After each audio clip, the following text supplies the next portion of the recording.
Yun, at eto na nga, bali pagpapatuloy namin yung ginagawa namin ito ngayon, yung isang palapag pa, bali accommodation, ano ito, additional. Ito bali prepare namin para bukas mga Egyptian na pupunta dito maggagawa ng mga bakal. Yan, mga rate, yan, lalaki kami ng mga poste dyan, additional dyan. Yan, may dagos na dyan papunta sa mga kabiga dyan. At yan, may mga poste, 4 na poste yan. Pinabaklas ko yan guys sa baba para halimbawa pag magbuhos magdidikit yung mismong flooring kasi yung may topping yan ng semento. Yan guys, inalis namin yung mga 5 cm yung inalis.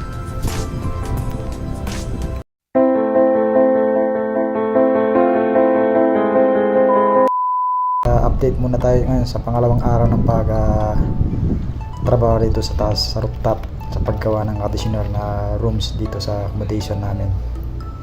Parang guys, sa kahapon na na-deliver na kahapon nito, nasa marami hollow block, tsaka mga semento, mga plywood, at ito mga katutak na mga shoring jack na gagamitin patukod sa slab.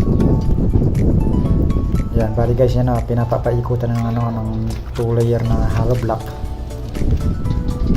Tsaka yan guys, pinapa-adjust ko yan, pinapataas ko para hindi sa istorbo sa paggawa ng pagsa-shatter ng ng sahig sa plywood.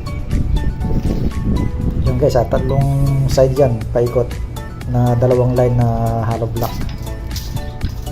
Kasi masyadong mababa to, kaya pinalagyan natin ulit ng 2 hollow block, pinapatong natin. At dito naman guys, pinalagay ko na lona para iwas sa kahit anong mahulog dun sa taas, mga kahoy, mga semento tulad yan, nagpapasintado sila, malalaglag lang yung mga mortar dyan sa baba. Yan guys, so yung pinaka-roof dun sa mga hole.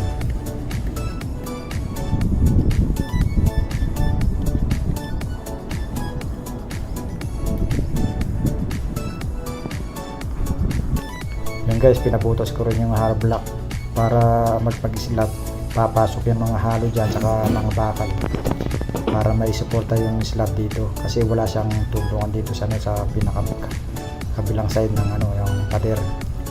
Pati itong compressor ng AC, pinataas ko, pina-adjust ko kasi mababa masyado kasi agip siya sa magiging slab niya.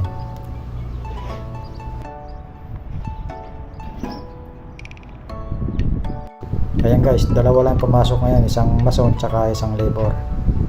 Mga yan guys, mga kontrata yan para mapatuloy yung trabaho, para mas mabilis yung paggawa nila. Matatapos na ngayon maghapon kasi 2 layer lang yan, yung hollow block na yan. Tapos magbibiga siya ng 30 cm mula dyan sa taas ng hollow block, tapos mag-i-slab na siya. 30 cm yung drop beam niya para medyo matibay, hindi medyo matibay, talagang matibay siya. At tignan nyo guys, yung mga pagitan ng hollow block, may may butas siya. Bali yan paglalagyan ng clamp. Dito tawag dito sa Saudi yung yung majama, yung mga rabbit majama, yung clamp para yung 2 plywood iipitin ng kahoy yan sa pagkabilaan.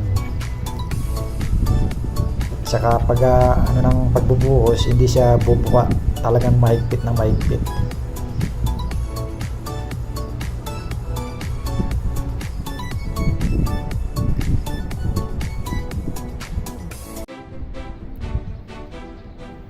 Ayun, update tayo. Bali ngayong araw na to walang pumasok.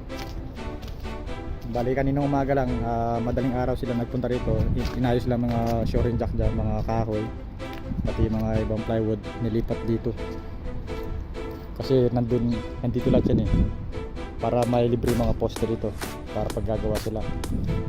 Bali yan guys, ito 6 na poste, 1, 2, 3 rin doon sa kabila. Yung 2 yun guys, additional na poste nalagay namin dito saka doon sa kabila. Ito guys, itong 8 yung yung dowels nya, 16 mm lahat yan. Bali yung nagiging ring nya ano siya, two legs siya, isang kwadrado paikot, tapos naka-diagonal naman to dito. Ganyan siya. 10 mili yung yung diameter ng ng ring, yung anilyo na tawag sa atin sa Pinas. Dito naman tinatawag naman yung ring.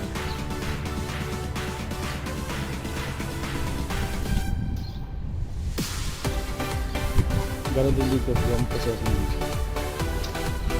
Paikot, tapos naka-diagonal siya naman para ano siya, hindi lang siya isang buo. Dalawang ano siya, dalawang ring siya. Dalawang anilyo.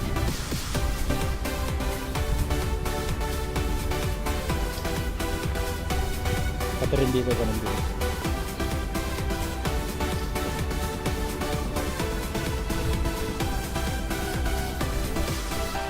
Bali dito naman guys, maglalagay din kami ng additional na poste rito. Ito poste rin to. Bali magiging 8 siya rito. Dalawa. Tapos dalawa rin din yung ring dito. Isa mga nakapaikot, tapos yung apat na poste ay apat na poste yung bakal na saan maghahawak naman din sa pangalawang ring. Kasi dito guys, tapos na yung building dito, itong time na to. Tapos ito naiwan yung slab na to, kaya magpo-provide ako ng rito ng panibagong drop beam dito para maghahawak sa sa slab dito tapos pinabutas ko rin yan. Mapapansin yung kapo ng vlog ko ito, pinabutas din natin yan para papasok yung concrete dyan tsaka yung mga bakal para may suporta rin yung slab niya. Hindi siya lang siya naka-attach dito sa drop beam na improvise, naka-attach din sa kabila. Dito rin lang. Dito naman naka-L naman siya rito. 40 siya rito, tapos 20 cm sa dito sa labas. Naka-L siya. 40 siya rito, tapos 60. 40 rito, tapos 20 dun. Bali naka-L siya. Kasi hanggang dito lang yung concrete natin, yung slab sa taas. Para kung halimbawa ito gagawin sa kabila naman dito, may nakabang na poste sa rito.